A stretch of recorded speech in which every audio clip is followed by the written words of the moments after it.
This is Bill Gustoff with Homeschool Iowa. It is Saturday, February 20th, 2021. It's the end of the 6th week of the legislative session, and it was a little quieter this week, at least publicly. We were busy behind the scenes, but I thought this week I'd use our update to talk about bills that were registered against and kind of comment on how we handle those. So we are aware that there are bad bills out there. We appreciate people bringing those to our attention.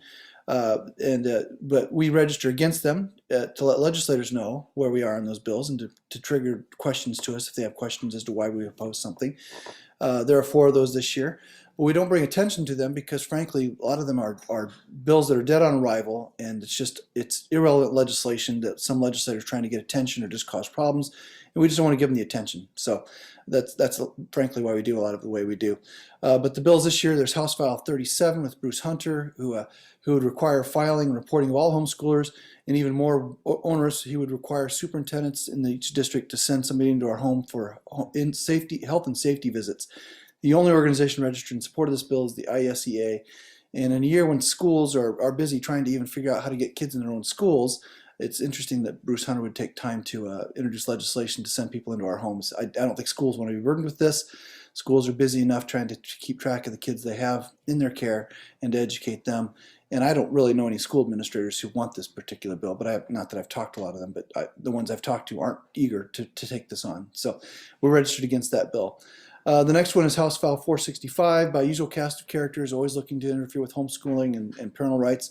Mosher, Stade, Hansen, Winkler, and Bohannon.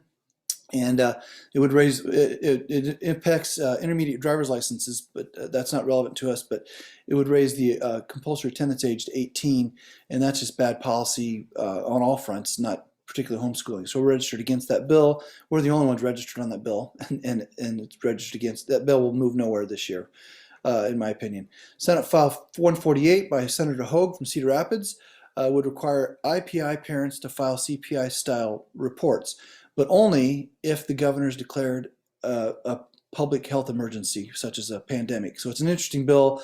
I don't know what's going on with that as to why he picked that. I think he's trying to send some other signal and use us as a ammunition in that. I don't understand it, but 3 organizations are registered as undecided. 1 is against that, us.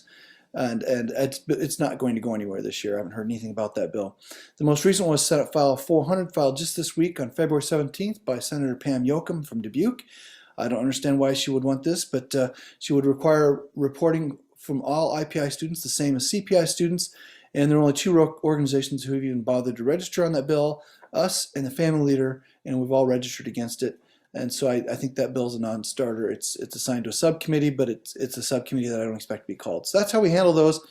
If this does segue nicely into something, though, we could use help tracking these sorts of things. So if you're somebody who's good with a spreadsheet, for example, or some way to watch these bills, and I can show you how to do that, and let our team know. Email us at advocacy@Homeschool Iowa. Let us know you'd be interested in doing those sorts of things, and we can plug you in either that way or some other ways.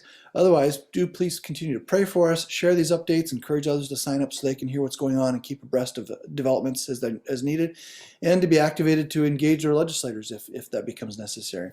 We appreciate your prayers. We appreciate your support as we try to be ambassadors for Christ and for homeschooling in the state of Iowa before the legislature. Thank you.